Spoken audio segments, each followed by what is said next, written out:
हम्म।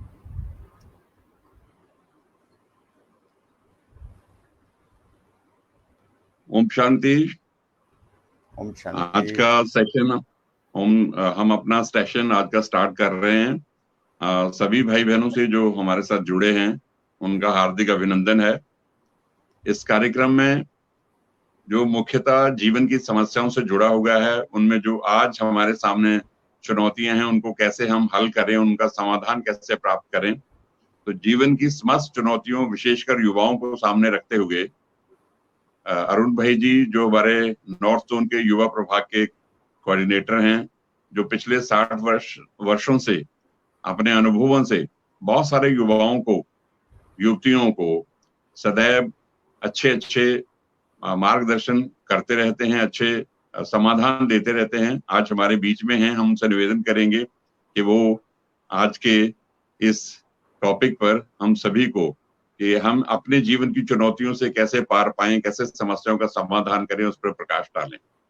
तो सबसे पहले मैं अरुण भाई जी से निवेदन करूंगा कि आज जो संबंधों में कटुआहट है, जिसके कारण जीवन में बहुत सारी विषमताएं हैं और बहुत सारा दुख है कि बच्चों की बहुत आशाएं माता पिता से होती हैं, माता पिता की बच्चों से होती हैं, परंतु उनमें एक सामंजस्य नहीं होने के कारण कुछ दूरियां होती हैं, दुख होते हैं और फिर वो बहुत ज्यादा तनाव सा बढ़ जाता है। तो कैसे हम इस समस्या का पार पा सकें, इस पर प्रकाश डालेंगे अरुण भाई जी। ओम शांति। Good evening to all. Good आज इवनिंग। हम आपके सामने एक बहुत ही महत्वपूर्ण विषय लेकर आए हैं, जो कि आज की चैलेंजिंग सिचुएशंस के अंदर हर व्यक्ति को चाहिए। इस कोरोना एपिसोड से पहले जीवन गुजर रहा था, जिसका भी जैसा गुजर रहा था। हालांकि हम संतुष्ट नहीं थे, फिर भी उस संतुष्टि के लिए हम भिन्न भिन्न साधन अपना रहे थे। सारा दिन ऑफिस में रहना या कामकाज में बिजी रहना, और दूसरी तरफ जो खाली समय है वो सोशल मीडिया पे व्यतीत हो जाता था, फ्रेंड्स के साथ व्यतीत हो जाता था। ऐसे बीत रहा था और वर्षों से धीरे धीरे परिवर्तन होता रहा। परंतु अचानक ये कोरोना वायरस का जब मानवता के ऊपर हमला हो गया, तो देखने में आ रहा है कि अचानक सब कुछ रुक गया, थम गया। इंसान ने सोचा नहीं था कभी कि जीवन भी कभी ऐसा हो सकता है। कहने का भाव कि उसकी आउट ऑफ रीच हो गया। जो उसने एक्सपेक्टेशन सोची नहीं थी कभी कि जीवन में कभी ऐसा हो सकता है, वो घटना एकदम घट गई। जैसे अक्सर करके हमारे जीवन के अंदर कोई ऐसी घटना घट जाती है तो हमारी हालत खराब हो जाती है। किसी की जी डेथ जी हो जाए, जी। किसी का एक्सीडेंट हो जाए, तो उसमें हालत क्या होती है। इस कोरोना के बाद व्यक्ति को, एक को नहीं बल्कि सारे विश्व को ही एक जबरदस्त धक्का लगा। धक्का भी क्या लगा कि सबको कमरों के अंदर, घर के अंदर कैद कर दिया। एकदम दुनिया सही है। रुक गई, उनका जीवन रुक गया। अब जी जी। जीवन रुक गया है, कहाँ तो इंसान भागम भाग में रहता था, उसके पास समय नहीं होता था। अक्सर करके हम लोगों को मिलते थे तो लोग अक्सर क्या कहते थे, समय नहीं है। समय नहीं। परंतु अब देखिए, अब लोग ये सोच रहे हैं कि समय कैसे बिताएं। देता है। सही है। शुरू शुरू में लोगों को बड़ा अच्छा लगा, घर के अंदर रहने लगे, अपने बच्चों के साथ रहने लगे। बहुत अच्छा हम वीडियो देखते थे, लोगों के अनुभव सुनते थे। परंतु ये इतना लंबा समय हो गया तो मानव घबराने लग गया कि कितने दिन और रहेंगे, क्योंकि 2, 4, 5, 10 दिन की छुट्टियां तो हो सकती हैं, घर के लिए घूमने जाते हैं, 10, 12 दिन, 15 दिन चले जाते हैं, वो टाइम निकल जाता है, परंतु घर में बैठे बैठे फिर नई समस्याएं शुरू हो गई। जो मन की जो शांति थी, मन के अंदर जो तनाव था, वो धीरे धीरे बढ़ने लग गया, और वो बढ़ने के कारण इंसान नई समस्याओं से घिर गया, क्योंकि उसको उम्मीद थी कि कुछ दिन के बाद तो खुल जाएगा, तो बाजार खुल जाएंगे, बिजनेस, नौकरी आदि जो भी कामकाज करते थे वो ठीक हो जाएंगे, परंतु हुआ क्या, उल्टा हो गया। जब ऐसी समस्या आ गई तो मानव, आम साधारण व्यक्ति भी समस्याओं के बारे में सोचने लग गया।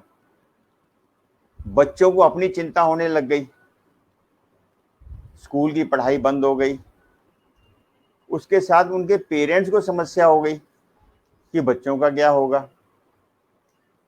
माता पिता जो जॉब में थे उनको हो गया कि पता नहीं, अब जो प्राइवेट जॉब में थे उनको तो और ही ज़्यादा समस्या हो गई कि भी क्या किया जा सकता है। तो इस तरह से व्यापार वर्ग तो बहुत ही ज़्यादा परेशानी में आ गया। जिनकी 1 लाख रुपया दुकान का किराया होगा तो समझ सकते हैं उसके मन पे क्या गुजर रही होगी। ऐसी अनएक्सपेक्टेड घटनाएं जीवन में घटने लग गई तो व्यक्ति चिंताग्रस्त होने लग गया। उसको ये अब मालूम पड़ा, अगर उसने चिंतन किया हो, कि वास्तव में खुशी कहाँ है, शांति कहाँ है। जब इस चीज का उसको हल नहीं मिल रहा, जब हल नहीं मिला तो धीरे धीरे उसकी समस्याएं बढ़ने लग गई।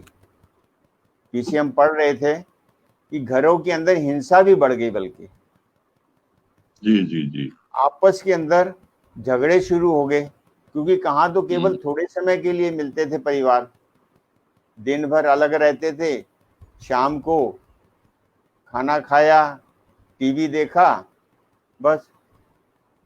परंतु ये इतने दिन इकट्ठे रहने लगे तो जो अपने आप में एक दूसरे को समझते नहीं थे, वो इकट्ठे रहने से क्या हो गया, एक दूसरे के बारे में एक दूसरे के बारे में पूरी जानकारी मिलने लग गई। तब उनको मालूम पड़ा संबंधों का। परंतु हमने देखा बहुतों ने उसका फायदा उठाया, अपने परिवार को समझा, बच्चों को समझा, परंतु अधिकतर लोगों ने चिंता होकर ये सोचना शुरू किया, अब क्या करें। हालात यहाँ हो गए कि बीच में आपने देखा होगा, एक बार सरकार ने शराब के ऊपर छूट दे दी। हाँ जी, हाँ जी। तो क्या देखा था आपने कि लाखों लोग बिना डर के कि हम मर जाएंगे अगर डिस्टेंस नहीं रखा तो कुछ भी हो सकता है, उसकी परवाह किए बिना लाइनों में घंटों से लगे रहे। कई जगह तो पुलिस को लाठीचार्ज करना पड़ा। किस बात के लिए? शराब के लिए। जी जी। इससे समझ सकते हैं उनकी मानसिक स्थिति क्या होगी। और लाइनों में लगकर अच्छे अच्छे लोग, ये हमारी कोई हालत। शर्म नहीं, कोई शर्म, दुनिया देख रही है, वीडियो देख रहे हैं, सारी तो दुनिया देख रही। ये पोजीशन हमारे समाज की, हमारे लोगों की बन गई। इसका अगर हम कारण देखें कि वास्तव में खुशी या शांति जिसे हम कहते हैं वो क्या है, हम बाहर के साधनों से ढूंढते रहे आज दिन तक। जी जी। अगर घर के अंदर झगड़ा हुआ, चलो भी पिक्चर देखने चले गए, कि घूमने चले गए, 100 तरीके हमने अपना लिए, और नहीं तो नशे करने लग गए टाइम पास के लिए। एक टेम्परेरी रिलीफ मिलता रहा। इसके ऊपर मैं आपको एक घटना सुनाता हूं जो एक रिसर्च में की गई। उससे पता लगेगा कि हमारी खुशी का कारण क्या है गुम होने का। एक बार कुछ वैज्ञानिकों ने एक एक्सपेरिमेंट किया। एक बहुत बड़ा कांच का जार लिया, उसके अंदर 4-5 बंदर बिठा दिए और उसके अंदर एक सीढ़ी लगा दी उन्होंने। अब सीढ़ी लगा दी तो उसके द्वारा उन्होंने उसमें भोजन कांच के जार के अंदर फेंक दिया। बंदर बड़े आराम से मौज से खाना खाने लग गए। और फिर उन्होंने, वैज्ञानिकों ने क्या किया, उस जार के अंदर टेम्परेचर थोड़ा सा बढ़ा दिया। अब जैसे ही टेम्परेचर बढ़ा, बंदर छलांग मारकर बाहर निकल आए, जो सीढ़ी लगाई थी उसको पार कर गए, क्योंकि गर्मी हो गई अंदर। जी जी। हाँ। तो वैज्ञानिकों ने क्या किया आगे जाकर, फिर कुछ और बंदर, नए बंदर डाले, उनको तो निकाल दिया, नए बंदर डाले, वैसा ही किया, सीढ़ी लगाई, भोजन डाला। इन्होंने क्या किया, पहले तो उन्होंने एकदम टेम्परेचर बढ़ा दिया था, अभी थोड़ा सा टेम्परेचर बढ़ाया। अब थोड़ा सा टेम्परेचर बढ़ाया, वो खाने में इतने मस्त थे, उनको कोई फीलिंग नहीं हुई कि खाने के पीछे थे, उन्होंने खाते रहे आराम से, जैसे टॉलरेट करते रहे इतनी गर्मी। वो गर्मी जो थी, धीरे धीरे टेम्परेचर उन्होंने धीरे धीरे बढ़ाना शुरू किया। अब धीरे धीरे बढ़ाते कि उनको फीलिंग नहीं आई, फीलिंग एकदम प्रेशर पड़ता तब तो भागते। तो ऐसे ही हुआ। सही। अब वो धीरे धीरे बढ़ाते गए और वो खाना खाते रहे। जब अनटॉलरेबल उनका वो हुआ टेम्परेचर बंदरों के लिए, तो वो बाहर निकलने के लिए सीढ़ी का सहारा लेके निकलने लगे। और उस समय उनकी क्या हालत थी कि टेम्परेचर के कारण उनकी एनर्जी लेवल कम हो गया। वो एनर्जी धीरे धीरे उन बंदरों की एनर्जी को खा गई। उनके अंदर जो वर्किंग कैपेसिटी थी, भागने की कैपेसिटी थी, वो धीरे धीरे पूरी हो गई। अब उनके अंदर इतनी हिम्मत नहीं थी कि वो सीढ़ी से निकल कर भी बाहर आ सकें। तो बंदरों ने ये देखा कि कैसे शुरू में जो एकदम टेम्परेचर बढ़ा तो व्यक्ति निकल गए, वो बंदर निकल गए, परंतु बंदरों ने जब धीरे धीरे टेम्परेचर के साथ एडजस्ट होने की कोशिश करते रहे और एक ऐसी पोजीशन आ गई कि वहां एडजस्टमेंट खत्म हो गई। तो हमारे साथ भी ऐसा ही हो रहा है। जब मन की शांति, समस्याएं शुरू में आई, उसके साथ हमने एडजस्टमेंट करने लग गए। ये तो चलता है, कोई बात नहीं, ये तो इतना है। कोई हेरा फेरी की है थोड़ी, तो अगर बच्चे नहीं पाल लें, या कोई घर के अंदर छोटी मोटी बात हो गई तब भी चलता है, बच्चों ने थोड़ी भूल कर दी, चलता है। तो ऐसे धीरे धीरे हम पिछले लगभग 50-60 वर्षों से, पिछले 10-15 वर्षों से तो ज्यादा ही हो गया, हम अपने आप को एडजस्ट करते रहे, उससे निकलने का प्रयास नहीं किया। उसका रिजल्ट आज ये है कि आज हमारे अंदर कैपेसिटी खत्म हो गई। अब हम कुछ भी कर नहीं पा रहे। शांति चाहिए, कहाँ ढूंढते हैं? टीवी के अंदर, सोशल मीडिया के अंदर, इंटरनेट के ऊपर, या फिर डॉक्टरों के पास जाते हैं, या फिर काउंसलर्स के पास जाते हैं। तो वहां भी मेडिसिन तो इसका इलाज नहीं है। डॉक्टर क्या कहता है? अरे भाई चिंता ना करो, खुश रहो, पॉजिटिव रहो। अब कैसे रहें? वो एनर्जी का लेवल उनका पूरा हो चुका। तो इस तरह से ये ऐसे शुरुआत हुई। ये हमें समझना होगा कि जो खुशी है वो किसी वस्तुओं में नहीं है, किसी साधनों में नहीं है। हम वस्तुओं को ही खुशी का साधन समझकर अपने जीवन में चलते चले आ रहे हैं। इस बात को अगर हम समझेंगे, लॉकडाउन तो पिछले 2 महीने से हुआ है लगभग, परंतु हमारा अंदर का लॉकडाउन तो वर्षों से चल रहा है। वो अंदर का लॉकडाउन हमने केयर नहीं की, उसकी चिंता नहीं की, अपने साधनों में, अपने जीवन में मस्त रहे। आज ही एक प्रश्न था मेरे पास आया हुआ, माता पिता ने लिखा था कि वर्तमान समय में बच्चों के साथ कैसे एडजस्टमेंट करें।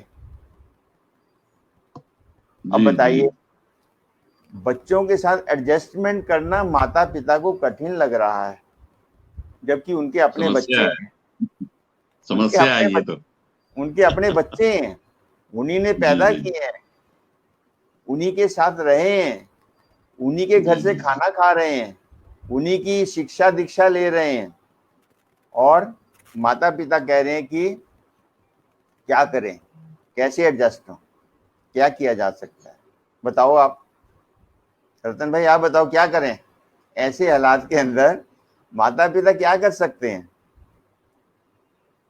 एक्चुअली माता पिता को ही समझने की जरूरत है।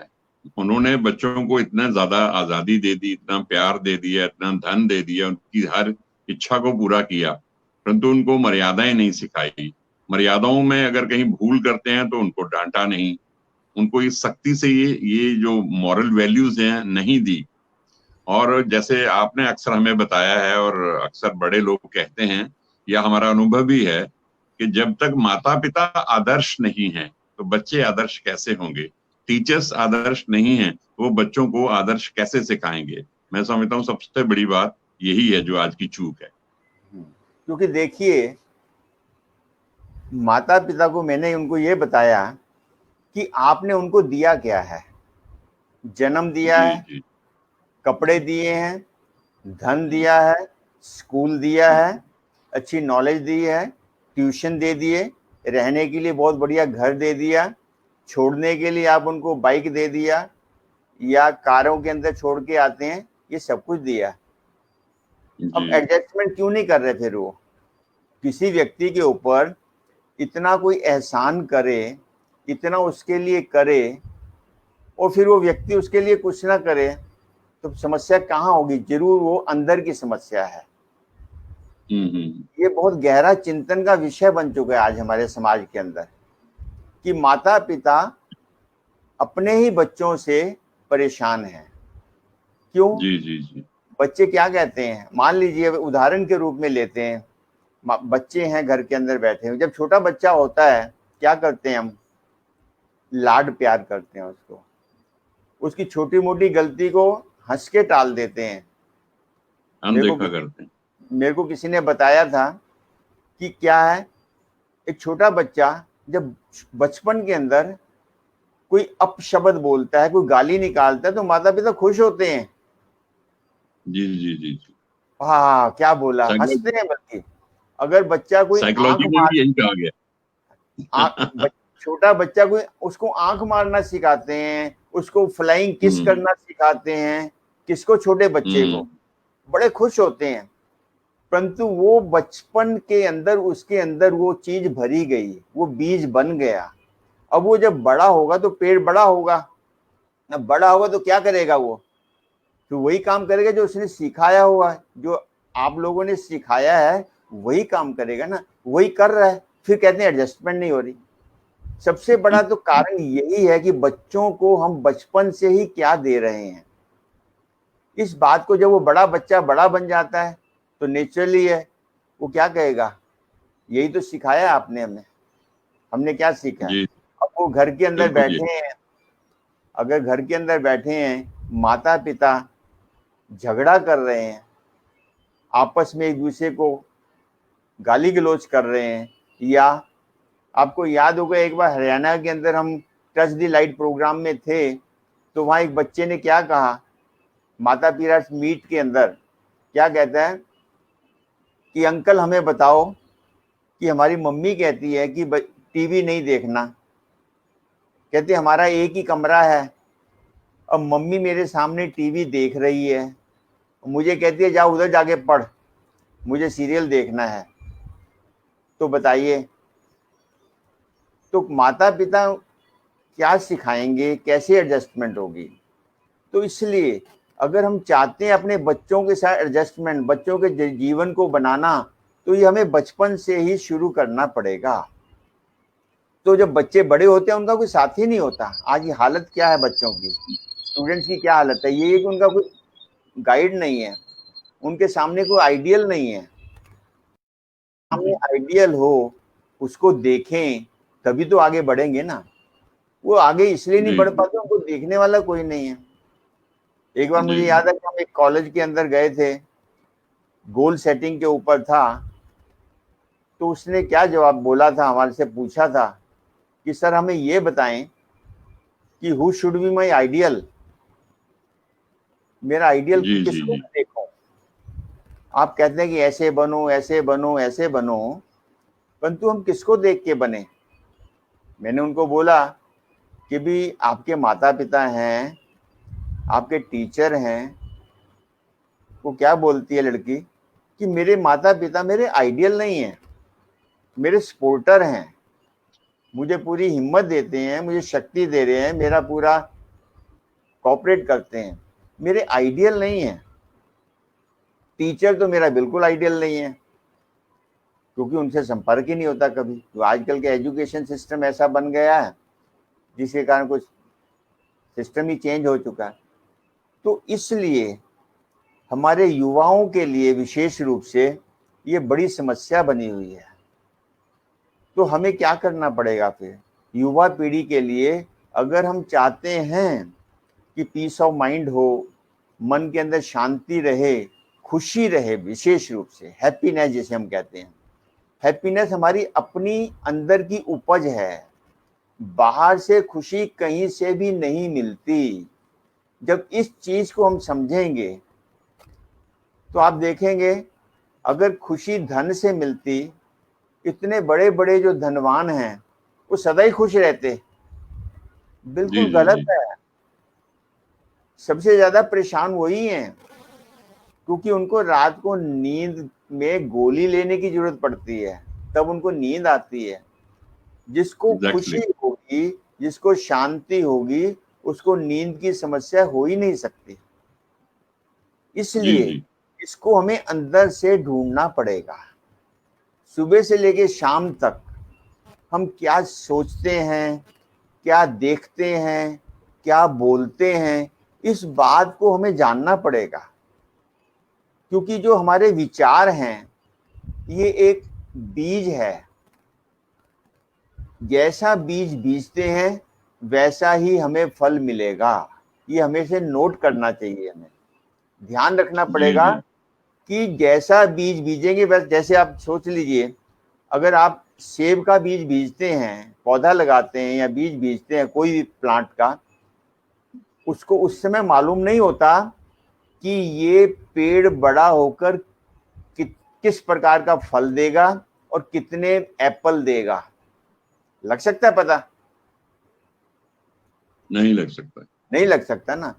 क्योंकि बीज अगर अच्छा है, अच्छी क्वालिटी का है, उसको अच्छी देख रेख होगी, उसको खाद अच्छी मिलेगी, तो जितना वो बड़ा होता जाएगा, क्या होगा, बड़ा होकर वो अच्छा फल देगा और स्ट्रॉन्ग पेड़ होगा। ऐसे ही हमारा जीवन भी ऐसे ही है। हम बचपन से ही, शुरू से ही, आज भी कुछ बिगड़ा नहीं है। ये परिवर्तन एक दिन में भी आ सकता है। अगर हम आज से ही सुबह से उठकर केवल ये ध्यान देना शुरू कर दें कि मैं क्या सोच रहा हूं, मेरे अंदर कौन से विचार चल रहे हैं, तो आपको मालूम पड़ जाएगा कि जैसा बीज बीज रहे हैं तो वैसे ही फल मिलेगा। क्योंकि हमारे अगर हमारे विचार नेगेटिव होंगे, दो तरह के विचार, चार तरह के होते हैं, परंतु नेगेटिविटी में दो प्रकार के आ जाते हैं। एक होता है वेस्ट थॉट, एक होता है नेगेटिव थॉट। और वेस्ट थॉट के अंदर और नेगेटिव थॉट के अंदर बहुत अंतर है। नेगेटिव थॉट हमारी आत्मा की एनर्जी को, हमारी पॉजिटिव एनर्जी को खत्म करते हैं, सक कर लेते हैं। जो वेस्ट थॉट है वो हमारी आत्मा की एनर्जी को वेस्ट करते हैं। जैसे पानी बह रहा है, परंतु वही पानी को जब आग पे बुझाने के काम आता है तो पानी की वैल्यू बढ़ जाती है। ऐसे ही तो हमें अपने इन नेगेटिव और वेस्ट थॉट की तरफ ध्यान देना होगा। सुबह से लेकर शाम तक कभी एक दिन बैठकर आप रात को चिंतन करें। किया कभी आपने रतन भाई जी?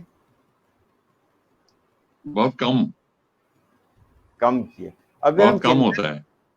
क्योंकि अगर हम चिंतन करेंगे रात को तो हमें देखें कि आज मैंने कौन से थॉट चलाए, मेरे कैसे थॉट चले। पिक्चर आपके सामने आ जाएगी कि हम सोच क्या रहे हैं।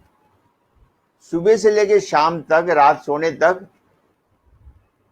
90% थॉट्स हमारे एक दूसरे से ईर्ष्या के होते हैं, एक दूसरे से कंपैरिजन के होते हैं, एक दूसरे के प्रति हमारी एक आगे भागने की भावना होती है। मैं उससे आगे निकल जाऊं, वो क्या कर रहा है, मुझे भी ऐसा करना है। अगर कॉपी करना जिसे कहते हैं, तो ये हमारे बीज हैं, हमारे थॉट्स। जब ऐसे बीज हमारे जीवन के अंदर होंगे तो आप क्या समझते हैं कैसा पेड़ निकलेगा? कैसा पेड़ निकलेगा? हम अक्सर तो यही सोचते हैं ना कि हम ठीक हैं, पेड़ तो वैसा ही निकलेगा जैसा बीज है। क्योंकि नेगेटिव थॉट्स के द्वारा नेगेटिव ही पेड़ निकलेगा, उसका हम अक्सर परिणाम। जी नेगेटिव ही होगा। हाँ, क्योंकि अगर हम झाड़ी लगाएंगे कांटे की तो कांटा मिलेगा, फल लगाएंगे तो फल मिलेगा। ऐसे ही आप अपने प्रतिदिन सबसे पहले हमें खुशी लेनी है। एक काम जरूर कीजिए, सबके साथ सबको हम एक अच्छा थॉट्स दें। जो भी मिले उसको क्या कहें, तुम्हारा भला हो, तुम खुश रहो। कैसा भी व्यक्ति हो, कोई जानता हो या ना जानता हो, मन के अंदर बोले, किसी को सामने ना बोले। ये एक जादू का काम करेगा। और ऐसा जादू का काम करेगा, आपकी जीवन बदल जाएगी। एक दिन का जादू है ये ऐसा शब्दों का जादू है, ऐसी भावनाओं का जादू है कि आप सुबह उठकर ये संकल्प कर लें कि मेरे सामने जो भी आएगा उसको मैंने कहना है, मन के अंदर बोलो, भाई सदा खुश रहो, भगवान तुम्हारा कल्याण करे। आदि आदि जो आप देना चाहते हैं उनको बांटने लग जाएं। शाम तक आप भरपूर हो जाएंगे खुशी के खजानों से। क्योंकि ये नियम है कि जो हम देते हैं उसका डबल ट्रिपल 4 गुना करके वापस मिलता है। जब ऐसा करेंगे तो आप देखेंगे जीवन के अंदर परिवर्तन आ जाएगा। एक बार मैं पुलिस डिपार्टमेंट की कंपनी के अंदर, वहाँ ट्रेनिंग सेंटर था, वहां गए। बहुत बढ़िया बात है रतन भाई जी, आपको सुनाते हैं।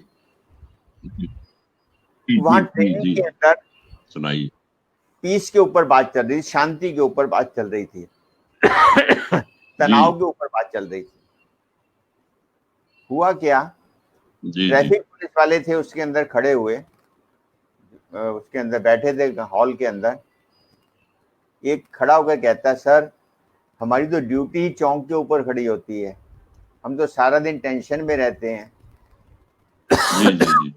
धूप होती है, गर्मी होती है, न जाने क्या क्या हमें फेस करना पड़ता है, तो हम कहाँ से रह सकते हैं।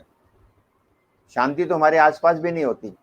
हम तो कहते हैं कब हमारे टाइम निकले, ड्यूटी निकले तब पूरा होगा। जी तो उन्होंने क्या, मैंने उनको बोला कि एक एक्सपेरिमेंट करते हैं हम। कहते बताइए। मैंने कहा करोगे तब बताएंगे। कहते ठीक है बताइए। तो उनको मैंने बोला कि जब आप चौक में खड़े होते हैं, आप एक काम करो। क्या काम करो? कि आप जो भी आपकी तरफ देखे उसको हल्की सी स्माइल मार दो, थोड़ा सा मुस्कुरा दो। वो सभी जी बड़े जी जोर जी से वो सभी ना बड़े जोर से हंसे। जी जी जी कहते जी कहते सर ये कैसे हो सकता है, पुलिस वाले और सड़क के ऊपर खड़े होकर स्माइल कर रहे हैं, ये तो लोग हमारे से डरेंगे ही नहीं। जी मैं कहा जी जी जी पहली बात तो ये आ गई कि आप डराने के लिए खड़े हैं, हाँ हाँ आप हाँ डराने के लिए नहीं है। आप डिसिप्लिन बनाने के लिए आपको एक पहरेदार रखा हुआ है। जैसे पहरेदार जी क्या जी जी होता है, पहरेदार क्या करता है, रात को घूमता है, चोर को पकड़ता नहीं है, चोर को वार्निंग देता है भी मैं हूं यहाँ चोरी मत करना।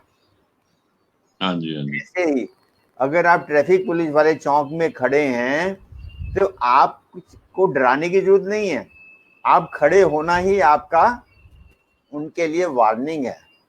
जी जी जी तो मैंने कहा आप करके देखना। तो कहते ठीक है सर, हम करेंगे, जरूर करेंगे।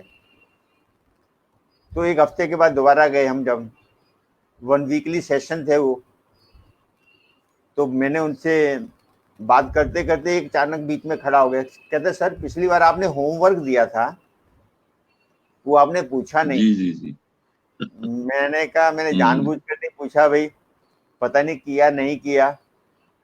कहता ये एक मैं आपको एक्सपीरियंस सुनाता हूँ, जो प्रैक्टिकल उसने सुनाया, जी बड़ा जी मजेदार है, सुनने वाला है। मैंने कहा क्या? जी जी जी कहता ये जब मैं चौक के अंदर खड़ा था, पहले दिन तो मैं अपने आप से घबरा रहा था, मैं स्माइल करूंगा पुलिस वाला होकर, लोगों को कोई बुरा मान हाँ जाए, कोई बुरा मान जाए जी कुछ जी कहे जी तो मेरे से डर खत्म हो जाएगा। कहता फिर हाँ भी जी मैंने हाँ जी हिम्मत की भी, चलो कोशिश करके देखते हैं, ट्रायल करते हैं, देखते हैं क्या होगा। जी जी तो फिर जी जी कहते हैं जब एक दो चार ने मेरी तरफ देखा तो मैंने हल्का सा उसको स्माइल किया। कहता सर जी जी वो सर ऐसे देखने लग गया मेरी तरफ जैसे कोई अजूबा होता है, कि जैसे कि मैं इसको जानता हूँ क्या। वो ऐसे देख रहा है जैसे मैं जी उसको जी जी जानता हूँ क्या। जी जी जी तो कहता है 80% लोग तो वही आते हैं रोज आने जाने वाले उस जी क्रॉसिंग से। नेचुरली हाईवे तो चलो चेंज होता जी रहता है, जी सिटी के अंदर तो वही लोग होते हैं मैक्सिमम। कहता है वो टाइम उसका वही हाँ था, हाँ छुट्टी से जाने का आने का। हाँ हाँ हाँ अब वो समझता हाँ होगा ये मुझे जानते हैं, अब मुझे तो कुछ कहेगा नहीं है हाँ पुलिस वाला। हाँ अब वो ऐसे दो चार मैंने गिनती बढ़ानी शुरू की, और वो बढ़ते बढ़ते हम्म यहाँ तक कि लेडीज भी जो हम्म गुजरती थी उसको भी मैं चेहरे से थोड़ा सा जैसे ऐसे, कहता स्माइल तो नहीं मारता था, ऐसे पूछता कि ठीक है, ऐसे में हाथ, कहता मैंने 2 कदम आगे बढ़ा दिए कि ठीक हो। कहता हम्म सर 4-5 दिन मेरे मुझे मालूम ही नहीं पड़ा कैसे बीत गए। जी जी इतने जी वंडरफुल मेरे दिन बीते कि दिन भर मुझे जो तनाव रहता था, जो परेशानी रहती थी, जो चिंतन करता रहता था, वो मेरा टोटल खत्म हो गया। और मैं ढूंढता था बंदे ढूंढता था किसको अब स्माइल करना है। और जी जी जी जितना मैं स्माइल थोड़ी सी करता था, उससे सामने वाला व्यक्ति डबल करता था। और अच्छा 2 दिनों के बाद वो खुद ही मेरे से हम्म पूछने लग गए, और सर ठीक हैं, कैसे हैं, चलते चलते ही। जी जी जी तो कहने का मतलब क्या है, हम खुशी को ढूंढते ही नहीं है, केवल खुशी के लिए बोल रहे हैं, मांग रहे हैं। मांगने से नहीं मिलने वाली खुशी, मांगने से नहीं मिलेगी, शांति मांगने से नहीं मिलेगी। उसके लिए कदम बढ़ाना पड़ेगा, क्योंकि आदत पड़ गई ना। खुशी चाहिए क्लबों में चले गए, खुशी चाहिए पार्टी में चले गए, जी जी मेहनत नहीं करनी पड़ी ना, चले गए।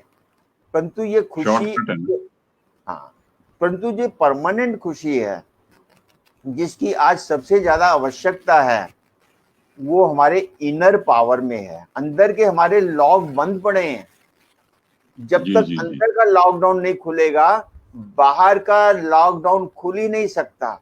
अभी पीछे देखिए, आत्मनिर्भर की बात चल रही है, हाँ जी हाँ देश जी आत्मनिर्भर बने। हमारे जी प्राइम जी जी मिनिस्टर का कितना सुंदर सपना है, हम्म। परंतु एक गहराई से सोचे अगर, क्यों जरूरत पड़ गई आत्मनिर्भर बनने की। अगर हम भारत का इतिहास देखते हैं, 18वीं शताब्दी तक, रतन भाई जी, 18वीं शताब्दी तक भारत आत्मनिर्भर था।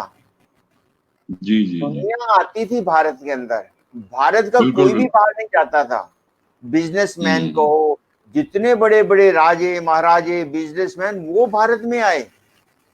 जी यहाँ की जी आए भूमि आए देखकर, यहाँ की प्रॉपर्टी देखकर, यहाँ की कल्चर देखकर, यहाँ के लोगों को देखकर। ये तो पिछले 200 वर्षों के अंदर ही भारत कंगाल बन गया।